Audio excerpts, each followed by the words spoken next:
Today on Animal Outtakes, You really love these guys, don't you? I've always said I probably get along better with horses than I do with people. we're back in the saddle, learning all about horses, from ones that play sports to stallions that perform, That's a good man. Louis a brava. You make good boy. to some iconic steeds, bringing smiles to faces of fans.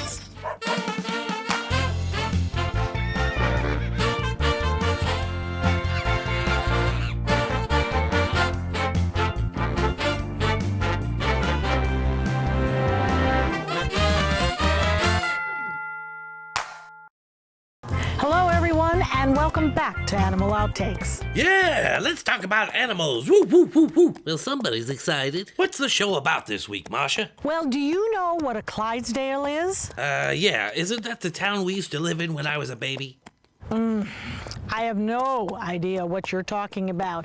I'm referring to Clydesdale horses, and we'll be seeing these tall, majestic creatures right here on today's show. Yeah, Clydesdales, right here on the show. Woohoo! Lou, what's got you so up this morning? I don't know. I guess I'm just feeling my oats. Yeah, he's got a hitch in his giddy-up. No, I don't. Do I? Well, I guess that's good, because also on today's show, we'll hop in the saddle to learn about the sport of polo and how the horses really get into the game. Yay, polo ponies, whee! Oh, now I lost it. I'm going back to bed.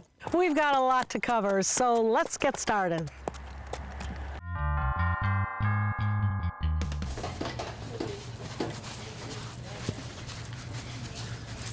Ruana is getting ready. Just another day at the office for us. You see, this mare is a training horse at the Sarasota Polo Club. Today, she's getting a chance to ride with professional polo player Shane Rice. How do you play polo? I know that there is terminology. We have the horse. We're trying to marry it to the rider. It just seems like there's so much going on. Well, there's so much going on in what you just said, and then all of a sudden you get out to the field, and that's another melee in itself. Polo is the world's oldest team sport. Two teams of 4 players, each on mounted horseback, use mallets to hit a small white ball across a 160-yard field and try to slam the ball through 2 posts to score. General polo game is 6 chukkers, 7.5-minute chukkers. Chukker is a period.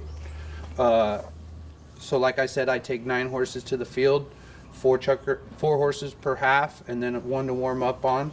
And when we get out there, every time the ball's hit, it creates that line of the ball, and you have to stay in your side. The object of the game is to put the ball between the posts. Most goal wins. Pretty simple. The game of polo is in Shane's blood, and playing professionally came naturally to him. My whole family plays. My mother, my sister, my cousins, my grandfather. And then when I got to middle school and then high school, I started getting calls for people to start paying me to play for them. And I took that passion that I love for playing and playing with my family and just took it to the next level. And I kind of never looked back. Now, when do you start training these polo ponies for play? Well, horses are broke at the age of 2, meaning they're started, put a saddle on for the first time, ride them. And then by the time they're 3, they're learning how to stick and ball, play. And then by the time they're 4, they're getting ready to move on to the better stuff and actually play tournament polo. What would you say their peak is? Their prime age is 8 to 12. That's when they're at their best. Once they get past 12, then they start losing a step a little bit. Most horses can play into their late teens, then spend their time at the polo school, like Ruana. This is the best polo school horse we have in the barn. She's pretty easygoing. She waits for you. And then on top of it, she's very forgiving. So if you do make a mistake, she'll kind of just, nope, we want to go over here. So she's actually doing the training. Yes, she is actually doing more training probably than we are. What a smart girl you are, huh? Shane says it takes a strong horse, a thoroughbred, to keep up in this strenuous sport. Actually, thoroughbreds are the only type of horses that can really maintain their body-wise. If you take a quarter horse, they're better minded about the sport, but they can't take the longevity of running for 7 minutes, stopping and turning, running for 7 minutes. The endurance is what ends up hurting the quarter horses sooner. So for a polo match, you have how many? I take 9 horses to the field. And just you for use one all person. of them? Yes. I'll use one to warm up on. I'll have 3 for the first 3 checkers, plus what we call a spare that's sitting on the sidelines. So if I am on a horse that gets tired, it's like a line change in hockey.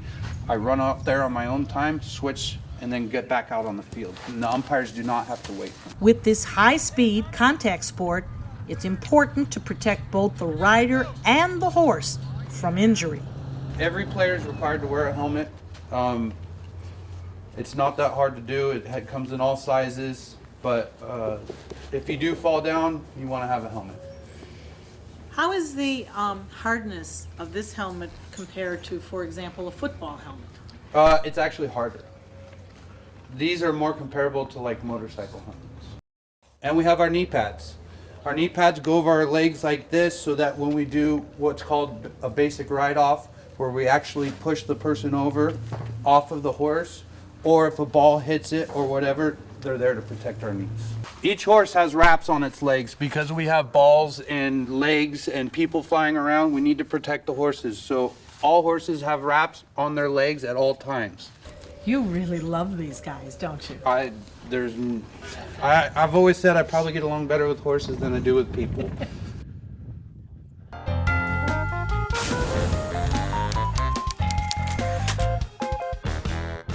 Here's our basic tack for our polo horse Ruana here.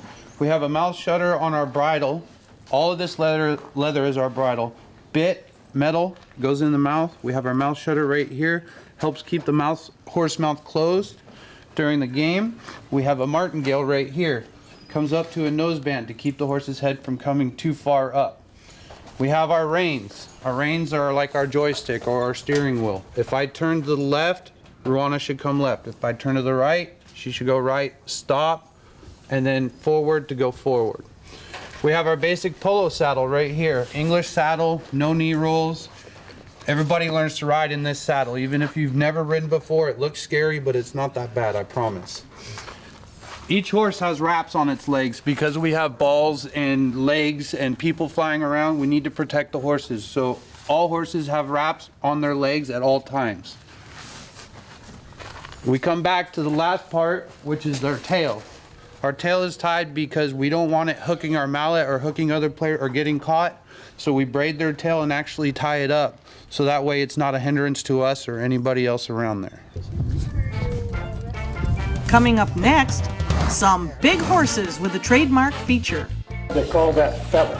We're learning about the Clydesdale breed and why these horses' massive size helped in their early popularity. Plus, They're athletes and they're performers, and they know they pump up just like we do. meet a rare breed of stallion with an acrobatic history that's being preserved today. Nick! That's a good boy. For thousands of years, we've been humans' best friend. You've been through a lot, and we've been right there with you. A dog is part of the family, a confidant, and a friend who always knows how to get into your heart. So what happens to our beloved companions when we can no longer care for them? This is why we've created Dante's Den, an innovative, state-of-the-art facility that will provide care for up to 100 dogs. Dante's Den is a community for joyful dogs. Millions of Americans face uncertainty when planning for the future of beloved pets who may well outlive them. Dante's Den is a charitable organization, so in whatever capacity you can, please lend your support so that we may continue this most wonderful work. Dante and I would like to thank you for watching and for also opening up your hearts to our wonderful community of joyful dogs. Learn about the many ways you could become involved by visiting dantesden.org. If taking your pet to the veterinarian creates conflicts in your busy schedule, Rosemary Vet may be a perfect solution. We are open 7 days a week, providing complete veterinary care during convenient evening and weekend hours to accommodate you and your pet. Rosemary Vet is located in downtown Sarasota in the trendy Rosemary District at 650 Central Avenue, Unit 2. To learn more, visit us at www.rosemaryvet.com. Critical Vet Care is guided by the belief that companion animals deserve state-of-the-art medical care and a kind and comforting environment. The courage of our patients, the loyalty of their human families, and the devotion of our referral veterinarians inspire our vision. It is sustained by the contributions of our compassionate, knowledgeable, and dedicated staff, and built upon a strong tradition of providing excellent healthcare for animals. To learn more, visit us online at www.criticalvetcare.com.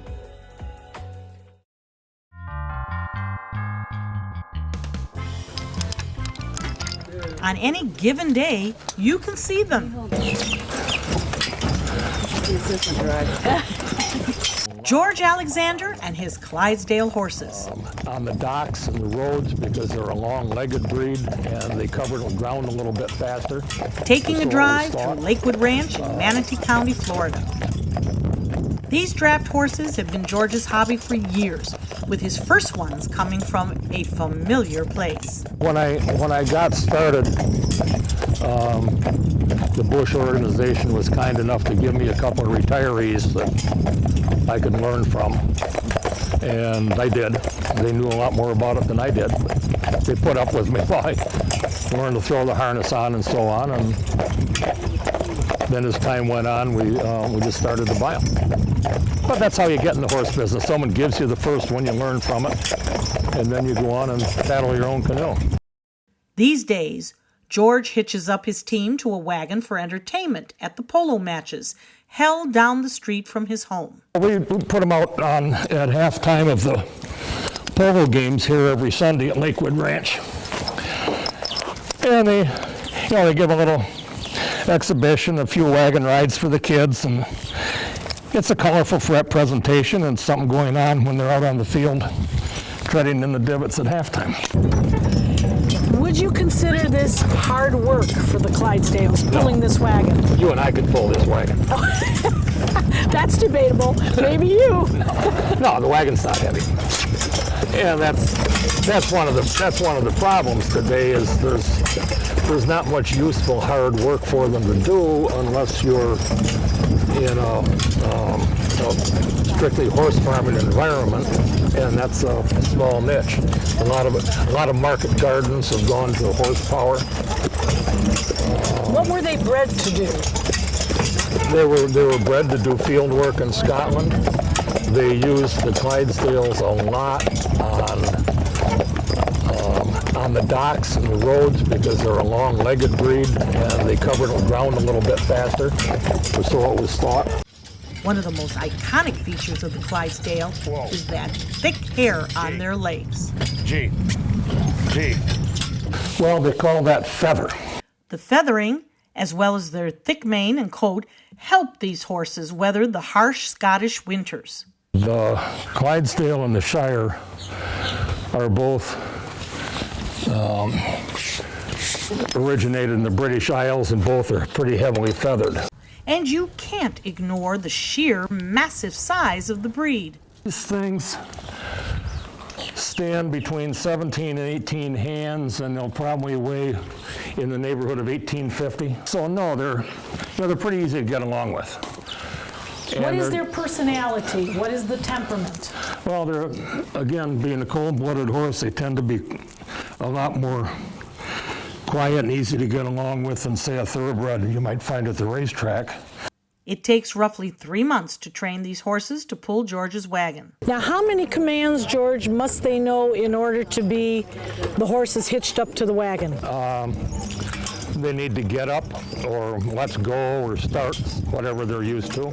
They need whoa to stop. Whoa.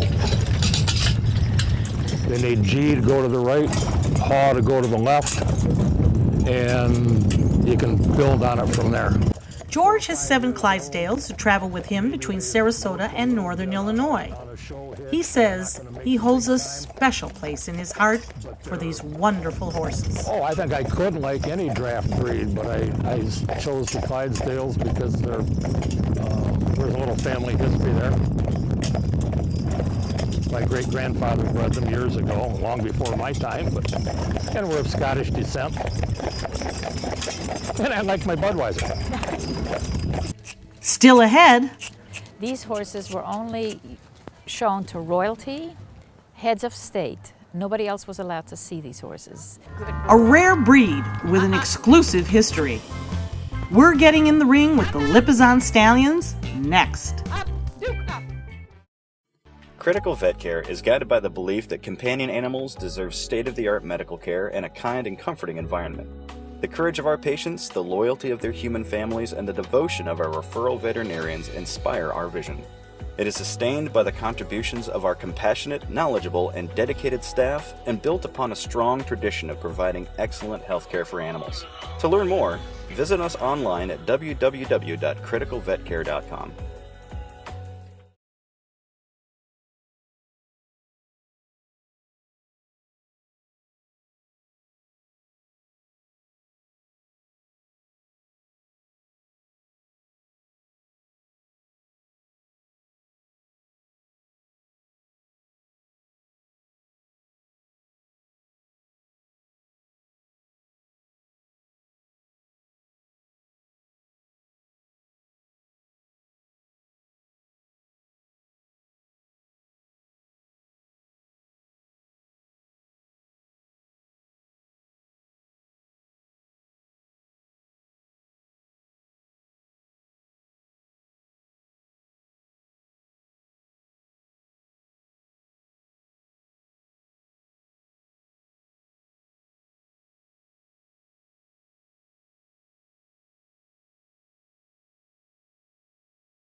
And now, here's Bud and Lou.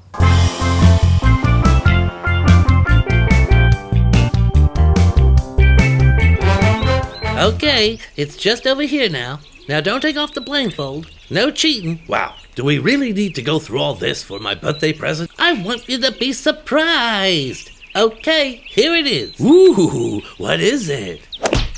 Now, see, you should never approach a horse from behind. They could get scared and kick. Well, why did you lead me to the back of the horse? You're a free man, Lou. You can walk wherever you want.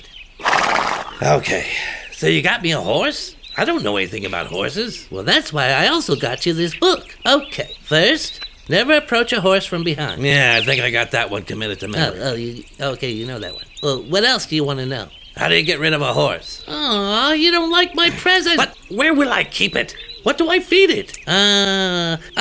The average horse eats 15 to 20 pounds of hay a day. Where am I supposed to get 15 to 20 pounds of hay? It does not say. Man, this horse thing seems like a lot of work. And what about his, what comes out the other end? Well, you don't have anything to feed him, so I guess we don't have to worry about that either. Why don't you just get on him and see what happens? Oh, see what happens. Oh, let's just see what happens while I'm on the 1,000-pound beast. Fine. Okay, here we go. Now, if I could just... Okay, and then when you get up there, you say, giddy up!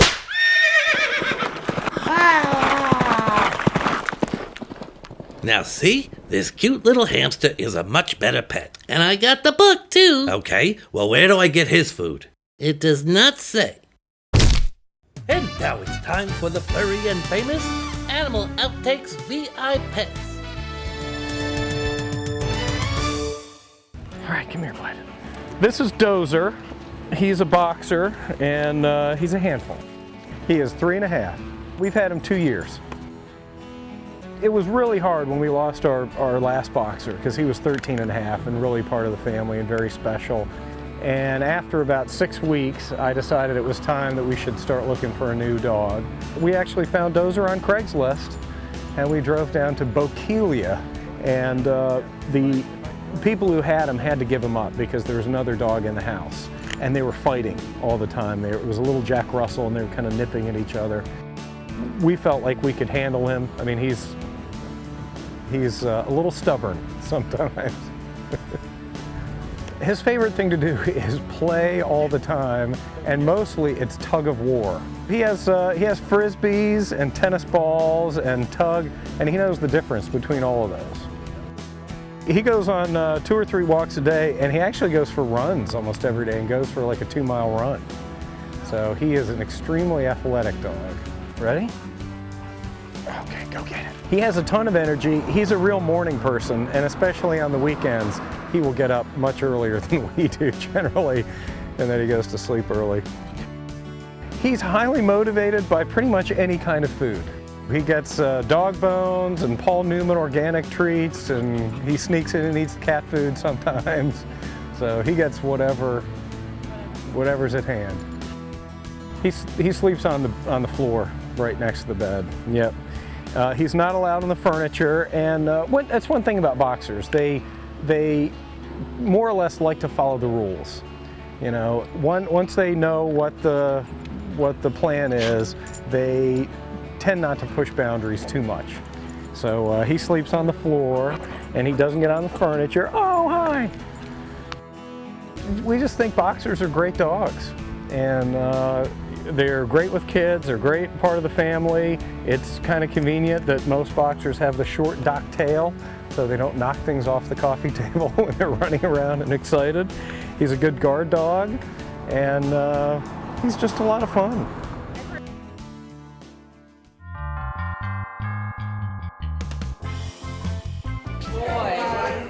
Good boy, Achilles. A rare breed of horse is drawing quite a crowd in Mayaca City, Florida. These majestic horses are Lipizans, and they have a regal history. Well, the Lipizans were created for the Habsburgs. These horses were only shown to royalty, heads of state. Nobody else was allowed to see these horses. They were bred for war maneuvers before gunpowder came into being. Those maneuvers are very stylized movements of classical dressage, known as airs above the ground. Any horse can do these maneuvers naturally. They're all natural maneuvers, but the Lipizan has a stronger bone structure, and that's why he was used for these airs. Then when gunpowder came into being, they didn't use it anymore. They didn't use the horse for that, so they shelved it. So it's considered a lost art. Gabriella Herman's family has been training these horses for generations and now takes the stallions on tour, performing for crowds across the country. Currently, they have about 30 horses living on a 200-acre ranch in Mayaca City. Along with the stallions, they have a few mares and some retirees and rescues. When do the horses begin to train for this? Well, we watch the horses as soon as they hit the ground. We were with them all the time. We have the time that we can just wait and see them out. Some of them develop real quick. They're all individuals. 3 to 5 years it takes for them to go through their training process. What do you look for? Well, we watch them as babies in the field. Now, if they're more active, if they're more up in the air than on the ground, we know that those will be future the airs horses. If they have a high knee action and they prance a lot, those will be the dancing horses. Now, they have to come into this arena and they have to learn all their basics first to interact with the other horses, work routines. Then we go back and hone in on their talents. There's something for everyone, and it's not like we have this massive amount of horses. We only raise them for our needs. And as we retire them out, the young ones come in. So our turnover is real good. And so we have the pleasure of just watching and using them as we need them. What is their length of time in the performance arena? Is it a 2-year period? Can they go a lot longer? Oh yes. We've got some 20-year-old stallions working. You know, it's not like one stallion does everything. The performance is about 1 hour and 10 minutes. So therefore, they're increments of 5 minutes that they're in the arena, 10 at the most.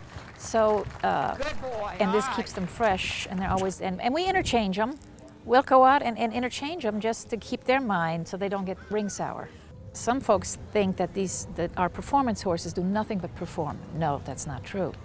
During the week, we have the field out here where the parking lot is. It's a big field, and they get to go out and play and just be horses, one at a time. You can't put them together, but they go out and run, and we let them be horses because they have to clear their mind just like we do. Do they know when the show is going to start? Oh, definitely. Are they anxious? They're Yes. ready to go? Oh, yeah. When the folks are, like you saw them going through the barn and folks looking at them, and they're going through, and when their harnesses, their tack goes on, they're athletes. They're athletes and they're performers, and they know they pump up just like we do. Gabriella says even though she's worked with these horses for years, they still surprise her with their intelligence and spirit. These horses, they're a lovely, it's a lovely task. It really is. I have been at it a long time, and I enjoy it every day. And even when every day they show me something new. Good buddy. Good boy. If taking your pet to the veterinarian creates conflicts in your busy schedule, Rosemary Vet may be a perfect solution. We are open 7 days a week, providing complete veterinary care during convenient evening and weekend hours to accommodate you and your pet. Rosemary Vet is located in downtown Sarasota in the trendy Rosemary District at 650 Central Avenue, Unit 2. To learn more, visit us at www.rosemaryvet.com.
Well, that's it for this week's episode of Animal Outtakes, and we hope that you have enjoyed riding along with us as we learned about the sport of polo and meeting these amazing Clydesdale horses. Yeah, those Clydesdale horses were out of sight.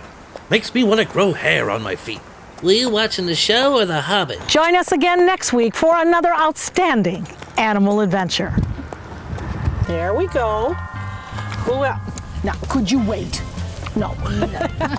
Absolutely not. That's it, pal. All gone. This is a serious weapon. Serious weapon.